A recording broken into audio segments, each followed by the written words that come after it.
Hello, Eve. Hey, Chris, what's up? Today I want to talk about the Tower of, is it Babel or Babel?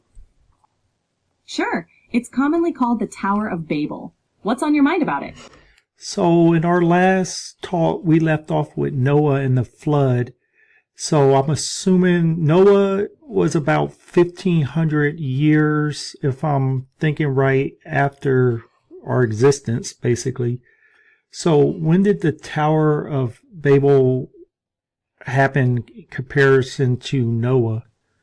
The Tower of Babel event is generally placed a few generations after Noah, often estimated around a couple of centuries later. It's not tied to a specific date, but it's typically considered to have occurred in the post-flood period as humanity began to repopulate and spread out.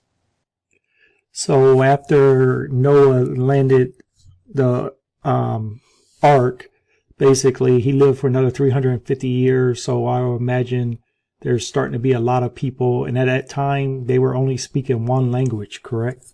Exactly. According to the narrative, everyone spoke the same language at that time. As the population grew, they started to settle in one place and decided to build a massive tower to make a name for themselves and avoid being scattered. And so who are they, though? Is it like everyone's living in the same area at this point? Yes, at that stage, the narrative suggests that humanity was still clustered together in one region, often identified as the land of Shinar.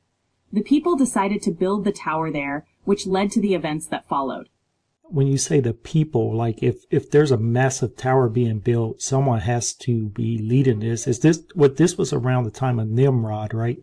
That's right. Nimrod is often associated with the Tower of Babel. He's described as a mighty leader and a great-grandson of Noah. According to tradition, he played a central role in organizing the construction of the tower and uniting the people under one purpose. So everybody was just all clustered, all just hanging out and decided they're going to build a tower to heaven? Pretty much. The idea was to build a tower so tall that it would reach the heavens, symbolizing their ambition and unity. They wanted to make a name for themselves and avoid being scattered across the earth. This act of hubris is what led to the confusion of languages and their dispersal. But when you say make a name for themselves, make a name for themselves to who? They wanted to establish a lasting legacy and assert their identity. Essentially, it was about proving their unity and capability, and perhaps also challenging divine authority by reaching the heavens. Okay, so God obviously didn't like this, and this is where basically the origin of different languages started? Exactly. According to the story, God intervened by confusing their language so they could no longer understand each other. This caused them to stop building the tower and scatter across the earth, leading to the formation of different languages and cultures.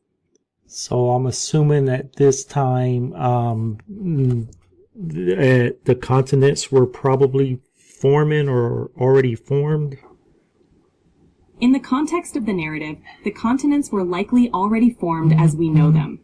The scattering of people would have led to the spread of different groups across these already existing land masses, eventually developing distinct cultures and languages as they migrated. The idea is that the linguistic division prompted the eventual spread of humanity across the globe.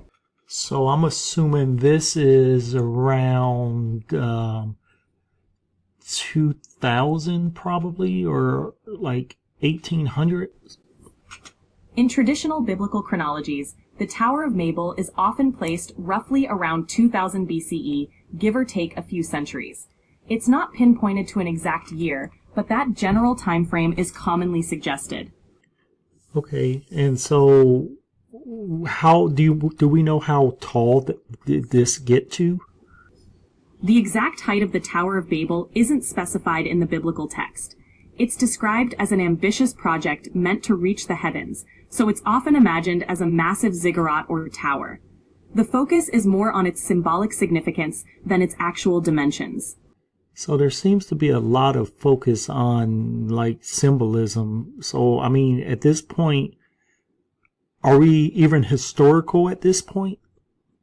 The story of the Tower of Babel is often considered more of a theological or allegorical narrative than a strictly historical account. It serves to explain the origin of different languages and the dispersion of peoples. While some elements might align with ancient history or traditions, the primary purpose is to convey moral and spiritual lessons rather than document a precise historical event. So far, I mean, since we started this from the beginning of time, it just seems so far that everything is more symbolic than actually happened. That's a common perspective. Many of these early stories, like those in Genesis, are seen as conveying deeper truths, values, and cultural origins through symbolic narratives. Whether they are taken literally, metaphorically, or somewhere in between often depends on one's faith, tradition, or interpretive approach. Okay, and from Noah to Abraham, do we know how long that was? According to the biblical genealogies in Genesis, the time from Noah to Abraham spans roughly 10 generations. This period is often estimated to be a few hundred years, though the exact length can vary depending on different interpretations and calculations. But a few generations, I mean, are we still, like, what is the age at around this time? In the biblical account, people in those generations were said to live quite long lives. For example, figures like Shem, one of Noah's sons, and his descendants were often described as living for hundreds of years. By the time of Abraham, lifespans had started to shorten, but he still lived to 175 years old according to the text. So a generation in that context could span many decades. Awesome. Well, thank you, Eve, for the information on this tower.